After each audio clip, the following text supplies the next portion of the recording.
आज सुनो नैनीताल शहर में আসসালামু আলাইকুম। আমি আফসানা। আশা করি সবাই ভালো আছেন। আলহামদুলিল্লাহ আমিও ভালো আছি। আজকে ঈদের সেকেন্ড ডে, দেখা যাচ্ছে আকাশে এখনও মেঘ আছে, তার মানে হচ্ছে আজও বৃষ্টি হতে পারে। তো আমার জন্য ব্রেকফাস্টে ছিল হচ্ছে খিচুড়ি আর ঝুরা মাংস। আমার এটা খুব ফেভারিট, আর সকালে নাস্তা এটা খুব মজারই লাগে। আমার মেয়ে এখনও ঘুমাচ্ছে, সকাল 10:30 বাজে। তো ঘুমাচ্ছে, যখন ঘুমাক তো সেজু আন্টির বাসা থেকে গরুর গোশত দেওয়া হয়েছে। তো আম্মু আজকেও মোটামুটি বলা চলে যে এই গরুর মিট নিয়ে বিজি আছে। একটা জিনিস খেয়াল করলাম যে এতগুলো গরুর মিট যখন আম্মু ক্লিন করছিল হাড় দিয়ে বা কোনো না কোনো একটা দিক দিয়ে, আম্মু হাতে ব্যথাও পাচ্ছিল। আসলে মায়েরা তাদের ব্যথা লুকায় রাখতে বেশ পছন্দ করে, আর তারা আমাদের জন্য সব কিছুই করে নেয়, মেনে নেয়। তো যাই হোক, আমি বাচ্চাদের জন্য ডিম ভুনা করেছিলাম, যেহেতু ওরা সেভাবে গরুর মিট খেতে পারছে না। সো আমিও আমার জন্য করেছি, আমার আসলে ডিম ভুনা পছন্দ। আমি এখানে আলু দিয়ে করেছিলাম, ছোট ছোট আলু দিয়ে কুচি করে কেটে নিয়েছিলাম। আর এখানে আম্মু গরুর মিট বসাই দিছে আরেকটা হাঁড়িতে। যেহেতু আম্মু ভুনা করছে, কিন্তু আমার আবার গরুর মিট একটু পাতলা ঝোল করে আলু দিয়ে পছন্দ, তাই আমি আবার অল্প একটু গরুর মিট নিয়ে সেখানে রান্না করেছি আলাদা করে, একটু আলু দিয়ে আর শুকনো মরিচ কেটে নিয়েছিলাম। তো এগুলো করতে করতে দেখলাম বিকাল হয়ে গেছে প্রায়, আর হচ্ছে আকাশে মেঘ অলরেডি জমে গেছে, দেখা যাচ্ছে বেশ অন্ধকার হয়েছে আকাশ। একটু পরে বৃষ্টিও নেমে যাবে। আর আমাদের জন্য আম্মু করেছে হচ্ছে ভর্তা, যেহেতু গতকাল থেকেই গরুর মিট খাওয়া হচ্ছে। তো আম্মু 2 রকমের ভর্তা করেছিল, কাঁঠালের বিচির ভর্তা আর হচ্ছে চিংড়ি দিয়ে ভর্তা বানিয়েছে।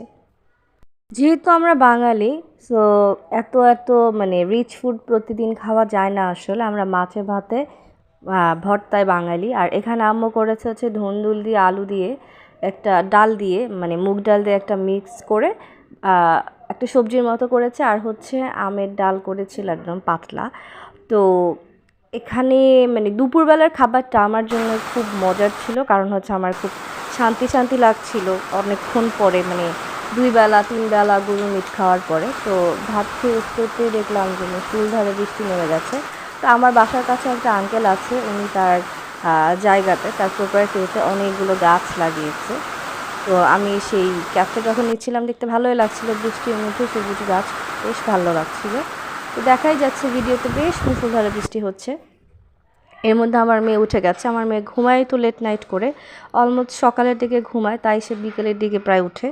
তো এখন সে উঠে আমার কাছে চিপস চাচ্ছে, তাকে আমি আলুর চিপস করে দিই। তো সেটাই বলছিল বারবার যে মা আমাকে চিপস করে দাও, কিন্তু যেহেতু মাত্রই ঘুম থেকে উঠেছে তো এখন চিপস তো দেওয়া যায় না। সে তার ভাই মিলে একটু ডান্স করছিল, নাচানাচি, ফান জাস্ট আর কি। তো আমার মেয়ে খুবই অ্যাক্টিভ মাশাআল্লাহ, ও বসে থাকতে চায় না, বসে থাকতে পারে না অ্যাকচুয়ালি। তো আমার মেয়েকে আমি উঠায় ফ্রেশ করে লাঞ্চ করাই দিয়ে দেন ভাবলাম যে যেহেতু আজকে ঈদের সেকেন্ড ডে, সো মা মেয়ে একটা সেলফি তুলি, এটা মেমোরি হয়ে থাক। তারপর আমি আর আম্মু মিলে চটপটি আর ফুচকার জন্য সব কিছু রেডি করি। অ্যান্ড সরি, ভিডিও করা হয়নি, এত সময় স্বল্পতা ছিল, সো ক্যাপচার করার মতো সেরকম সময় ছিল না, জাস্ট ছবি তোলা হয়েছে। আর হচ্ছে আমার এই কফি না খেলে প্রতিদিন চলেই না, কাজ আমার এক্সট্রিম লেভেলের মাইগ্রেন প্রবলেম আছে। সো এই কফিটা হচ্ছে আমার জন্য বেস্টেস্ট ওয়ে, মানে কুল থাকার জন্য। আমার মাথাটা একটু ব্যথা বেশ ভালোই কমে। অন্যান্য অনেক কফি খেয়েছি, বাট সেরকম আমি পাইনি হেল্প, বাট এটা থেকে পেয়েছি। এটা আমার জন্য খুব ভালো একটা মেডিসিন। সো রাতের বেলা আম্মু আজকে করেছে হচ্ছে বট বা গরুর ভুঁড়ি, যেটাই যেভাবে বলে চিনেন। সো আমরা বটও বলি, গরুর ভুঁড়িও বলি। সো এটা দিয়ে আম্মু চাপটি করবে। তো এটা হচ্ছে আমাদের রাতের মেনু।